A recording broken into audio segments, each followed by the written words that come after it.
Hi, welcome to Edward Box Guitar Tuition. So today's classic album inspection is one of the most influential progressive metal albums of all time, Dream Theater's Images and Words, released on July the 7th, 1992, so it's 30 years old today. So basically prior to this, Dream Theater released the When Dream and Day Unite album, released via the Mechanic label, which was a subsidiary of MCA, Music Cemetery of America, and tells you all about their performance as a label. They were called Majesty prior to it. I think they changed the name on labels advice, I can't remember now. Produced by Terry Date, who did Pantera, but unfortunately the album wasn't a great sounding record, a bit muddy, and the singer they had in the band at the time, Charlie Dominique, was a bit squeaky and a bit older than them, and I guess he decided to move on when they eventually got dropped. So basically Mechanic did nothing with this album. He got really good reviews in the European press, including a 5-star review in Kerrang, and he got a real cult following amongst prog metal fans, kind of fans of Rush and stuff like that. The first time I heard When Dream and Day Unite was in the back of a van on the way to a gig in Bradford in early 91 on a tape player. Incidentally, I also heard the solo from Tornado of Souls on that trip as well. So it was a good trip for guitar. Anyway, I digress. So they get dropped by Mechanic probably by the end of 89, but early 90, but they are still just practicing in their practice room as a 4-piece, writing songs. I think they'll probably start auditioning singers at this time and make demos, and James LeBray is picked from 200 people to become the singer, and he was from a Canadian band whose name escapes me. So they hadn't been forgotten about, like I say, and the guy who gave them the top review in Kerrang, Derek Oliver, he'd moved into A&R and was working at Atco Records, a subsidiary of Warner Brothers. So basically he, vouched for them. I imagine it must have been quite a hard sell, but he was able to secure, signed Dream Theater. So the album was recorded, I'm just checking here, October to December 91. So the guy produced it was David Prater. Now, David Prater had done the Firehouse album, the debut, and the Hold Your Fire album, which were kind of more poppy metal. But I guess they bought Prater in, maybe the record bought Prater in because they knew if things got progged out too much, it really would lose appeal. And I think Prater doesn't get enough credit. I think the reason he gets slagged is because Mike Portnoy wasn't happy with his drum sound. So basically, Prater used Trigger samples on the album all the way through. They were the same samples that were used on the Firehouse Hold Your Fire album. Incidentally, the Firehouse Hold Your Fire album as well, 1992, is one of the last sort of hair metal albums to sell reasonably well. It went gold in 1992, the album before it gone double platinum. So interesting, we're in that changeover period in 92 where sales of hair metal, trad metal are going down into gold and no certification at all, and obviously grunge is stratospheric, even bigger even than hair metal ever was. So Mike Portnoy wasn't happy with the drum sound. I don't know why David Prater didn't use a technique which you can do, whereas you have the sample and the original sound of the snare and you blend them.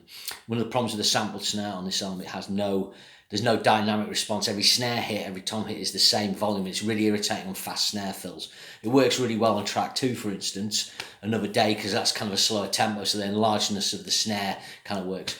But he could have blended the two sounds. I've seen it done. I've had it done on recording.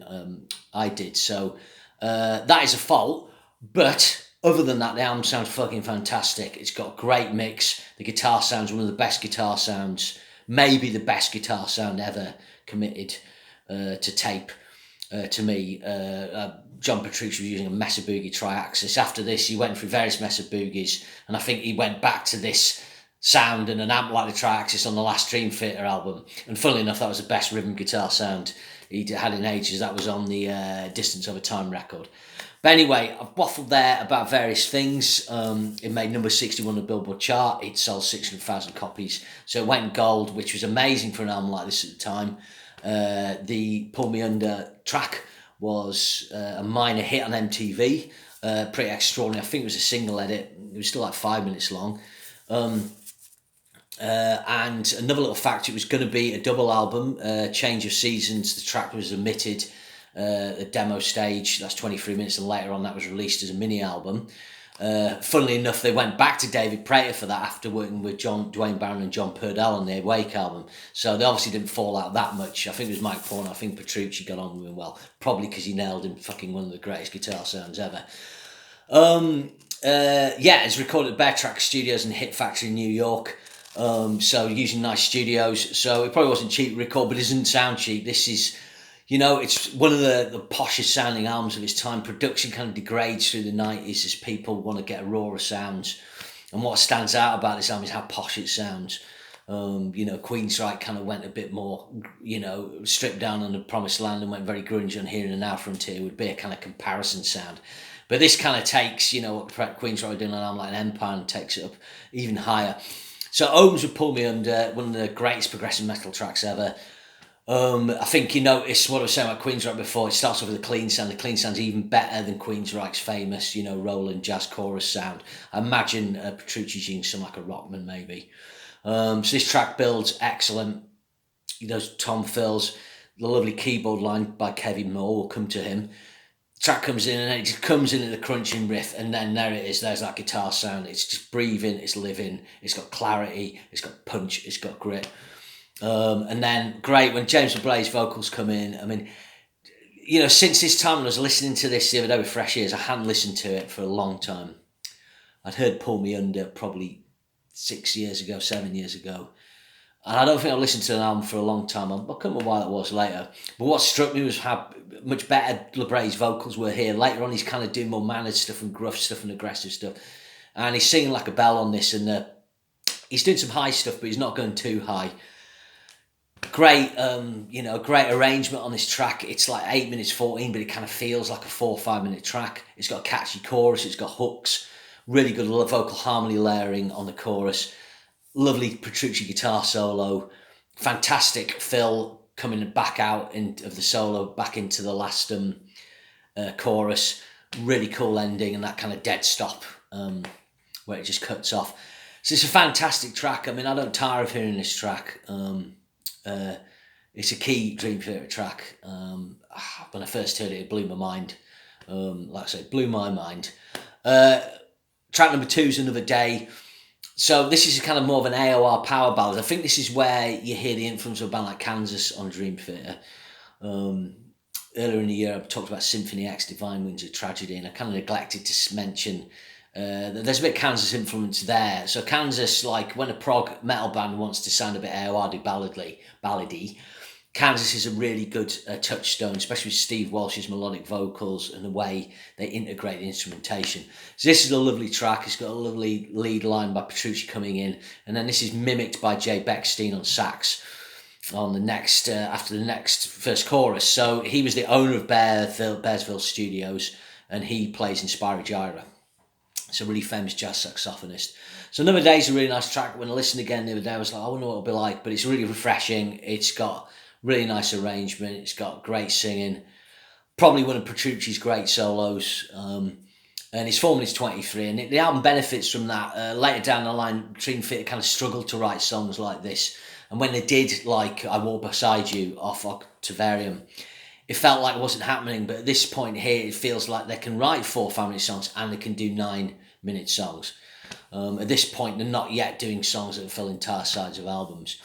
Next track's Take the Time. So this is quite interesting, touching base with a funk rock thing, but more in a jazz rock way. Got a nice 12/8 feel and 6/8 break, 6/8 feel in the verses. Kind of slightly cheesy use of samples at the start, which kind of dates things, But really good track, really cool end section chorus. This is the first track where they do some kind of unison bass keyboard stuff in the middle. Which is, pretty cool.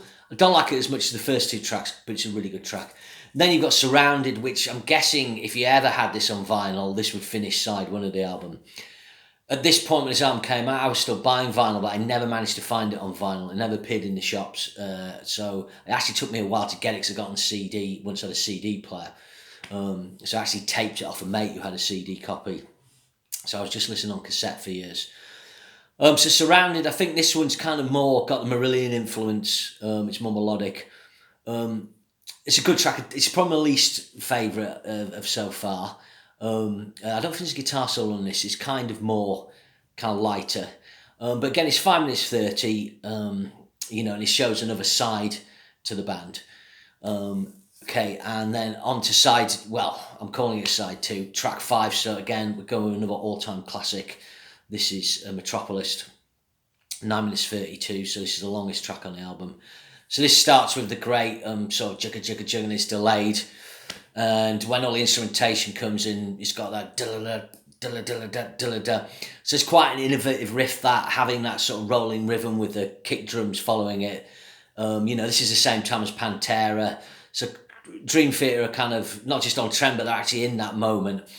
I think one of the key things with John Petrucci is he was the first guitarist at this point to kind of bring several guitar styles of rock, jazz, metal into one whole. So his rhythm style is more like at times, is more like a thrash metal guitarist. And up to that point, none of the shredders had done that. So no one did shred guitar. They were typically playing alternate picking and doing sort of more Ozzy Osbourne type of riffs and Judas Priest and so on. He's touching base with the Metallica sound more. So this is a great track. Don't know what the lyrics are about. And this has got the phenomenal unison section where they all, Petrucci and Kevin Moore, double up and then go into harmony. It's got, tempo changes, time changes. Really epic. Next track's probably my favourite track on the album, just beating Pull Me Under. So it's Under a Glass Moon. Really cool intro in this. It's in F sharp. It uses the mixed lead in flat 6 mode, the intro. Actually, doesn't it? It's actually got it's kind of got mixed lead in flat 6, and then it's got a little bit of Phrygian at the end. But it's a brilliant intro, and when it comes in, the drums and the rhythm guitar breakdown before LeBray singing comes in. It's a really meaty riff, nice chunky riff in F sharp to E. And then LeBray comes in this majestic melody that's just fantastic. And then it breaks into a kind of chorus. Really good. Another really popular Petrucci solo on this. Kind of shows a bit of Steve Vai influence. So Petrucci's always said he's got the 3 L's and the 3 Steves. So the 3 Steves are Vai, Morse and Howe. And the 3 L's are Demiola, Holdsworth. I'm trying to remember what the other Al is. It'll come to me. I've forgotten. Okay, so I botched that up, didn't I? Then it goes Wait for Sleep. So this keyboard line actually features in the next track, but they make a little ballad of it. So I wasn't sure how I was going to react to this track listening to it again. But again, it provides a nice refrain, really a nice counterpoint to what's gone on. It's just a 2-minute 31 little ballad with some nice orchestrations. I think Kevin Moore writes this track, the keyboard player. So one of the differences with Dream Theater on the first 3 albums is Kevin Moore, then there's Derek Sherinian, and then obviously Jordan Rudess. I don't know what happened with Kevin Moore. He quit after Awake. I think Dream Theater hugely benefited from Kevin Moore, because to me, he did all the widdly stuff, but he wrote really melodic lines. He played for the song, and he uses kind of Hammond organ, and he has like a bit of John Lord's DNA in him, which Derek Sherinian has as well. I think one of the things with Derek Sherinian, it didn't quite fit for him in Dream Theater, and you listen to stuff he's done later on, that kind of works better for him. So I've always liked Moore the best. I actually prefer Sherinian, although maybe not with Dream Theater, to Jordan Rudess. The reason Jordan Rudess, I don't think he's melodic sometimes, and sometimes he kind of does daft kind of 1930s, flapper music. I don't know. I don't know. He doesn't play as memorable things to me, but that's just my personal opinion. I think Kevin Moore was a key part of the sound, and this is the classic Dream Theater lineup to me. Portnoy on drums, Mayung on bass, Petrucci, Moore, and LeBray on vocals. So Wait for Sleep goes into Learning to Live. It's 11 minutes 30, so this is the longest track on the album, and this will be the longest track they do, I think, until they do the Scenes from a Memory album, although I'm not so sure whether there's a track as long as that on that album or it's all kind of one thing. This is another really cool track, really cool time changes at the start, the way the intro builds, cool sort of breakdown in the verse, epic solo with a top scream by LeBray going into it. It's a well-structured song, it's really good. And that's the album, really. I mean, listening to it today, it is a kind of 9 out of 10 album. It's not quite a 10 for me. I think there's a couple of things I don't like as much.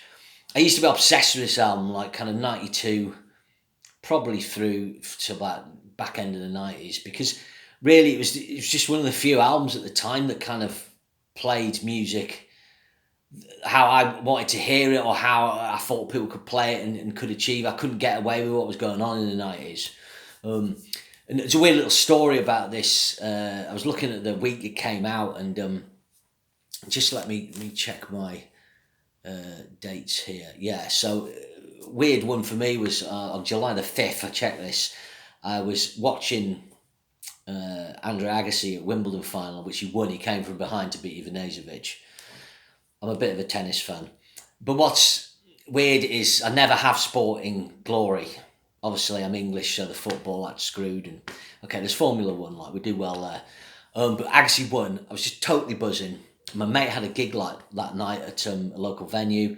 I said, "Do you want to use my guitar as a spare?" He was like, "Oh, you know," he didn't seem that fussed, but I thought I just want to help him out because I've always borrowed his guitar. So I took my guitar down to the venue. We watched the gig. I said they put all the gear in the van, including my guitar, and I walked back. When I got back, we're unloading gear. Whatever happened, we looked for my guitar. It wasn't there. It had been stolen off the street. And then obviously I had no guitar. Then a few days later, or a week or two after this, I'm imagining I probably heard this album for the first time. So this was kind of like the soundtrack to like Misery, really. But you know, I was only thinking about at the time. You know, it was great to have such a great record to remind you, you know, what you did music for, really. But as I've gone on through life, I kind of went away from Dream Theater. I really like the Awake album, but I didn't like Falling Into Infinity. And then I know people rave about Scenes from a Memory, but I just felt the production wasn't as posh and it wasn't as well conceived as something like Mindcrime. I never quite understood the story. And like I've always liked tracks on their albums, but I've always felt they've never been quite as consistent. So, you know, they'll do an 8-track album and they'll have 4 killer tracks, but the other ones are not fussed about. And the tracks got longer, and then Kevin Moore went, obviously. And it's amazing what they've done. And I actually thought the last album was the best one for a while. They'll always do great tracks. I'll always check out their albums, but the first 3 albums just had kind of better songs to me and a more focus on song-orientated stuff. But that's just my opinion. Yeah, that's Images and Words for me. An amazing album to come out at the time it did. And Dream Theater managed to keep going. You know, the sales went down on Awake, but, you know, they kept in there and they've become like a global act. Probably because progressive rock fans are so loyal. But 30 years ago today, such a key album. Amazing playing, great songwriting, shows what musicians can achieve playing wise and song wise when they get their heads together. Thanks very much for checking this out.